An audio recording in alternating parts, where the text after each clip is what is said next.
नमस्कार। Finally NTA ने जो इश्यूज़ कर दी है, अपनी डेट शीट इशू कर दी है जेईई के लिए और नीट के लिए। बाकी तरह के जो एग्जामिनेशन है, होटल मैनेजमेंट के एग्जामिनेशन है, उन सब की जो डेट शीट है उन्होंने जारी कर दी गई है।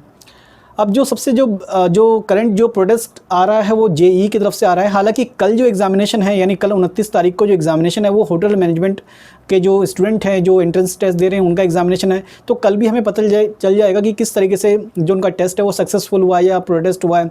तो यकीन मान के चले कि एग्ज़ाम तो शायद वो ले लेंगे ही, लेकिन सबसे बड़ी बात है कि ये एग्जामिनेशन पोस्टपोन होना चाहिए या नहीं होना चाहिए, इससे किसको फ़ायदा होगा, किसको नुकसान होगा। कि एनटीए जो एग्जामिनेशन है वो सडनली, सबसे पहली बात तो किसी ने इस मुद्दे पे कोई बात नहीं कर रहा है कि अभी तक हम जो थे लॉकडाउन के पीरियड में थे, एक तरह की अनसर्टेनिटी बनी हुई थी कि कब एग्जामिनेशन होगा, कब एग्जामिनेशन होगा। बहुत सारे बच्चों ने पढ़ना छोड़ दिया होगा, बहुत सारे बच्चे थोड़ा लाइटली ले रहे होंगे, बहुत सारे बच्चे सीरियसली पढ़ रहे होंगे, क्योंकि डेट शीट नहीं आई थी। जब हमें डेट शीट नहीं पता रहती कि पर्टिकुलर इस तारीख को हमारा एग्जामिनेशन होगा और पूरी तरीके से अनिश्चित था कि जो हो सकता है कि ये पोस्टपोन हो या ना हो इस साल, या दिसंबर में हो एग्जामिनेशन, हमें कोई आइडिया नहीं था। और ज़रूरी था कि इस समय एग्ज़ाम जो है वो पोस्टपोन होना चाहिए, क्योंकि बच्चों को अचानक से आपने 25 तारीख को यानी नोटिस दिया और 1 तारीख को आप एग्ज़ाम ले रहे हो। ठीक है, 1 तारीख को ले रहे हो या सितंबर में, मुश्किल से उनको 10-15 दिन का टाइम मिला होगा।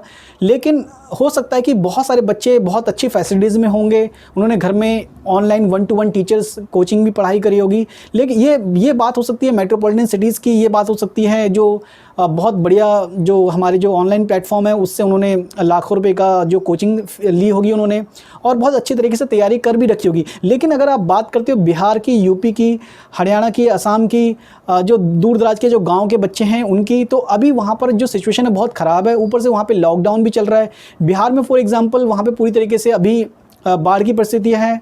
ठीक है, इसके अलावा वहाँ पे पूरा जो ट्रांसपोर्टेशन सिस्टम है पूरी तरीके से बंद है। लोगों को आने जाने के लिए लगभग वो बस वाले जो ट्रैवल वाले हैं वो कम से कम ब्लैक में, आपको रियलिटी पता होनी चाहिए कि ब्लैक में वो पैसा ले रहे हैं। 7-7 हज़ार रुपये, 8-8 हज़ार रुपये, 10-10 हज़ार रुपये, 15-15 हज़ार रुपये लोग ट्रांसपोर्टेशन का चार्ज कर रहे हैं, एक शहर से दूसरे शहर में जाने तक का। आपको ग्राउंड रियलिटी से अभी बहुत दूर हो, आप लोग जाके पता करिए कि किस तरीके से लॉकडाउन में, जहाँ पर वेस्ट बंगाल, बिहार, वहाँ पे ट्रांसपोर्टेशन की सिस्टम कितनी ख़राब है। ऊपर से सेंटर की हालत भी इतनी ज़्यादा अच्छी नहीं होती है। वहाँ पे लाखों लोग आएंगे, वहाँ पे उनके पेरेंट्स आएंगे, उनकी क्या व्यवस्था रहेगी, इस पर कोई बात नहीं कर रहा है। इसके अलावा जस्ट आपने अभी 25 तारीख को, मैंने आपको जैसे बताया कि अभी आपने जस्ट 25 तारीख को नोटिस जारी किया है, 25/8 को, और आपने एकदम से सितंबर में ये एग्जामिनेशन दे दिया। यानी बच्चों को तैयारी करने का समय कब मिला? अभी तक तो वो अनिश्चित काल में थे, उनको कुछ पता नहीं था, उनको कुछ आइडिया नहीं थी कि कब जाकर के एग्जामिनेशन होगा। और वो बहुत सारे लोग कुछ लाइटली ले रहे थे, कुछ लोग मतलब एक तरह से रिलैक्स हो चुके थे कि एग्जाम होगा भी या नहीं होगा। तो बहुत सारे बच्चों ने तैयारी नहीं करी होगी। इसके अलावा फॉर एग्जाम्पल आपने एंट्रेंस टेस्ट ले लिया आपने, इसके अलावा क्या कॉलेज आपके खुल रहे हैं? अभी आपके कॉलेज कोई निश्चित नहीं है, आपने डेट नहीं दे रखी कि कॉलेज आपके कब से रेगुलर एडमिशन स्टार्ट होंगे, कब से आपके कॉलेज और लेक्चर स्टार्ट होंगे। आपके स्कूल और कॉलेज का भी कोई डेट नहीं आई है। तो हम ये कैसे बिलीव रख लें कि हम एंट्रेंस टेस्ट के बाद भी हमें कॉलेज में एडमिशन मिल जाएगा और मिलने के बाद इस साल हमारा बर्बाद नहीं होगा? इसके अलावा अगर हम दूसरे पक्ष बात करें कि वैसे बच्चे जिन्होंने तैयारी कर रखी है बहुत अच्छे से, उनको तैयारी लग रहा है कि उनका ये साल ख़राब हो जाएगा, या पेरेंट्स को लग रहा है कि हमने बहुत अच्छे से बच्चों को पढ़ाया है और ये साल उनका ख़राब नहीं जाना चाहिए। तो ये देखिए, वैश्विक तरह की आपातकालीन परिस्थितियां हैं और आपातकालीन परिस्थितियों में हमें पता नहीं रहता। वैसे तो किसी का साल ख़राब नहीं होना चाहिए थे, लेकिन ऐसी परिस्थितियाँ हैं जिसमें कोई नहीं चाहता कि किसी का भी साल ख़राब हो, लेकिन हमें उनको भी सोचना होगा जो कि वैसी परिस्थितियों में नहीं है, जो इसमें एग्ज़ाम दे सकें। उनकी परिस्थितियाँ बहुत ख़राब है। हालांकि उनके पास टैलेंट हो सकता है, सब कुछ हो सकता है। टैलेंट के लिए एक तरह से उसका कोई ऑप्शन नहीं है, जो टैलेंटेड होगा वही इसमें एग्जामिनेशन में सक्सेसफुल या सक्सेस होगा।